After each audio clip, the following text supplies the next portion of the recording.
आज हम लोग अपना फर्स्ट वीडियो लेक्चर डाल रहे हैं फिजिक्स पे, जो कि टॉपिक है हमारा यूनिट्स एंड डायमेंशंस। तो हम लोग पहले देखेंगे what is unit. We consider a definite amount of any physical quantity and take it as a standard unit. जैसे कि एक बकेट ऑफ वाटर हो गया, उसमें हम सर्टेन अमाउंट पे उसको पानी से भरेंगे, तो उसको हम लोग एक यूनिट ऑफ वाटर मान सकते हैं, और जिसको हम लोग फर्दर यूज़ करेंगे तो वो हो गया एक यूनिट। वैसे ही अगर सिंपल भाषा में कहा जाए तो एक यूनिट जो है वो किसी भी चीज़ को मापने की इकाई हो सकती है। इसके टाइप्स क्या होते हैं? टाइप्स जो है दो तरह के होते हैं, फंडामेंटल यूनिट्स और derive units. Those physical quantities which are not dependent on each other are called fundamental units. There are 7 fundamental units according to the SI system. देखिए, ऐसे जनरली हम लोग मानते हैं कि 3 फंडामेंटल यूनिट्स होते हैं, लेकिन अगर एसआई सिस्टम के अनुसार देखा जाए तो 7 फंडामेंटल यूनिट्स होते हैं, जो कि है मीटर लेंथ का यूनिट, किलोग्राम मास का यूनिट, सेकेंड टाइम का यूनिट, केल्विन टेम्परेचर का यूनिट, एम्पियर करंट का यूनिट, कैंडेला जो कि है ल्यूमिनस इंटेंसिटी का यूनिट है, मोल अमाउंट ऑफ सब्सटेंस का यूनिट, और बस। फिर आता है दो supplementary units. Apart from the 7 fundamental units we have 2 supplementary units, radian and स्टीरेडियन।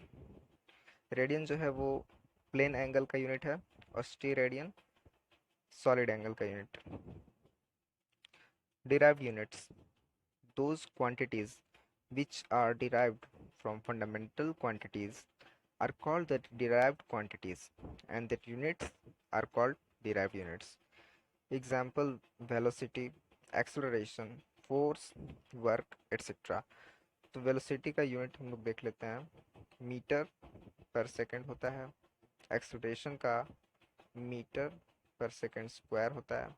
Force का केजी मीटर पर सेकंड स्क्वायर, या फिर शॉर्ट में अगर बोला जाए तो न्यूटन।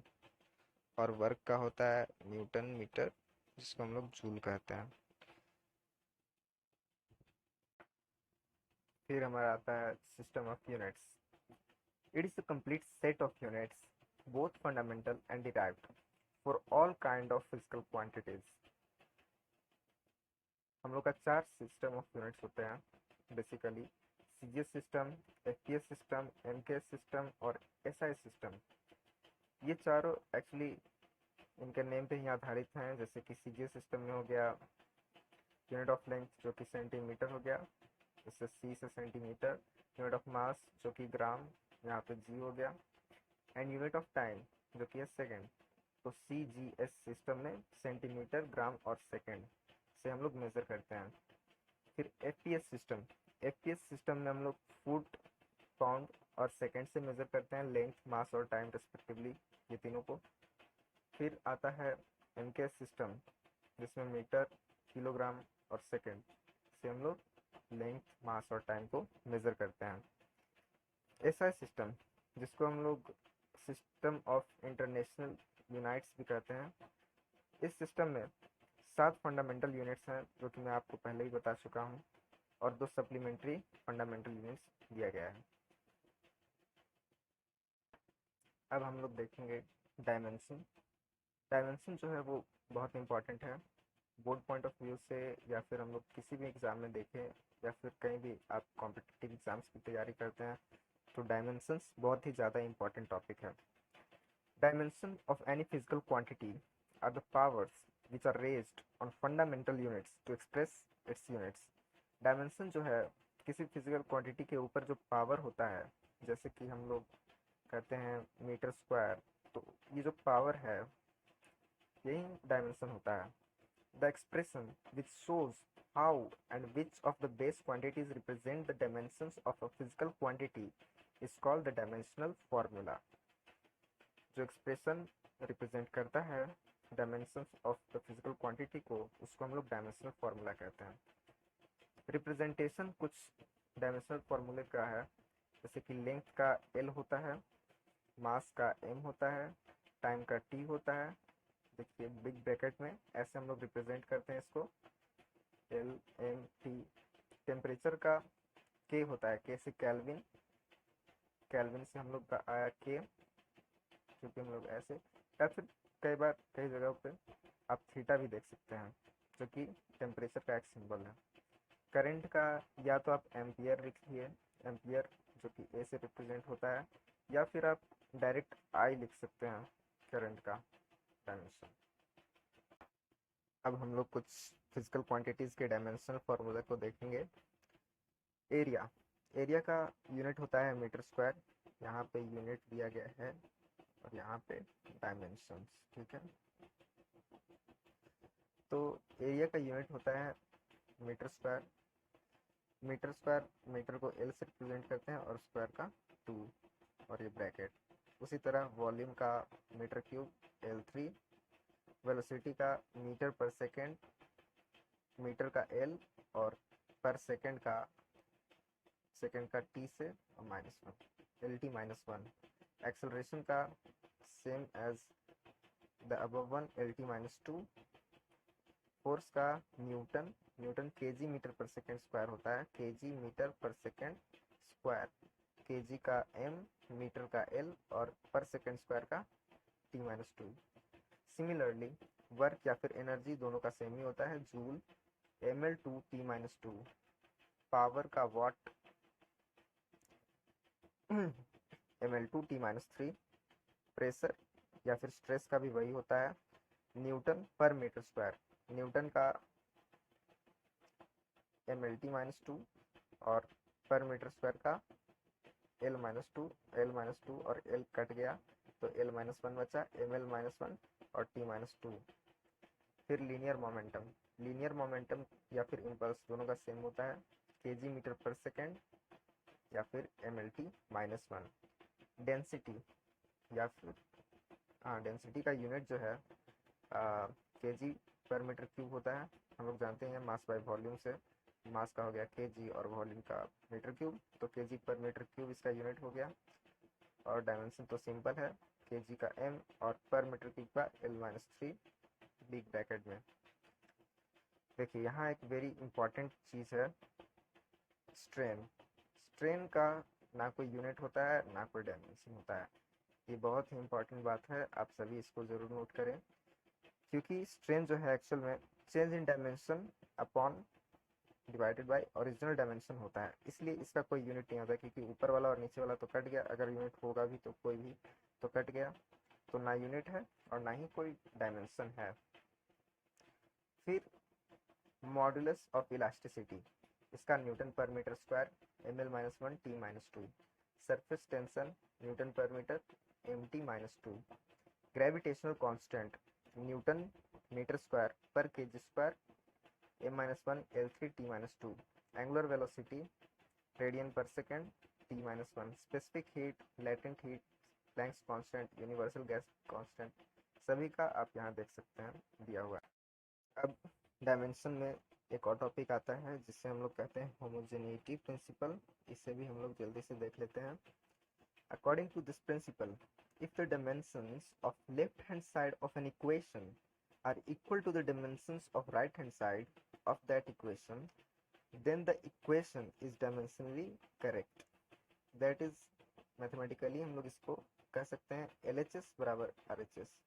मतलब कि लेफ्ट हैंड साइड का एक इक्वेशन का लेफ्ट हैंड साइड का डायमेंशन और राइट हैंड साइड का इक्वेशन डायमेंशन अगर सेम है तो हम उस पूरे इक्वेशन को डायमेंशनली करेक्ट कहेंगे।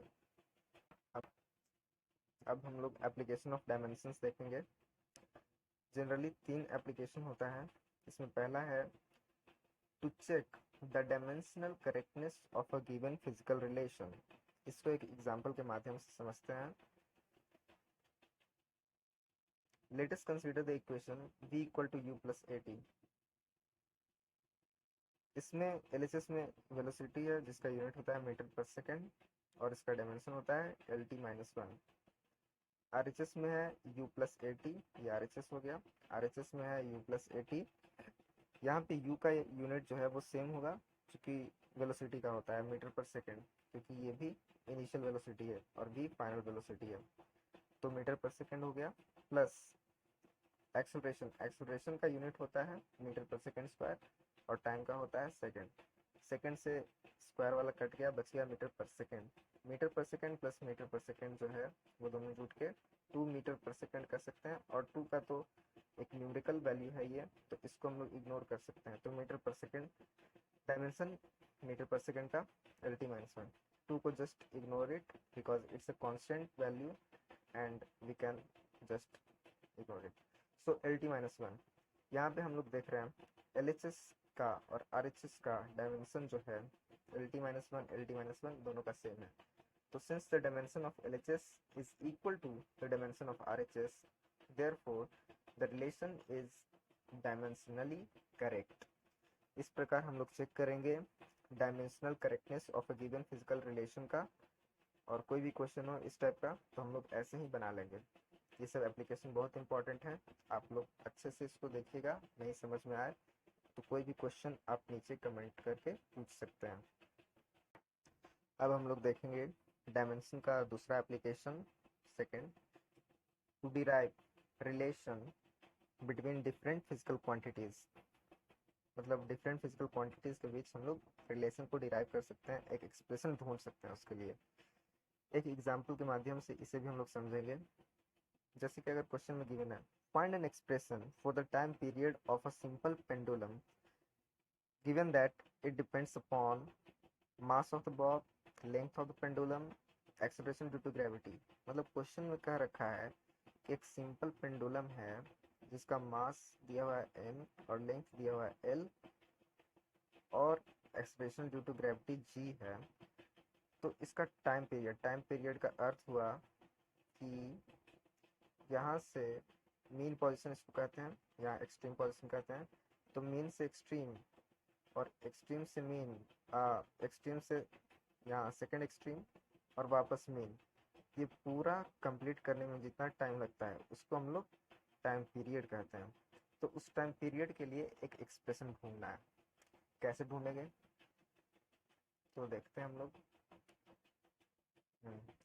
Given t is directly proportional to m, directly proportional to l and directly proportional to g, जो कि दे रखा है क्वेश्चन में।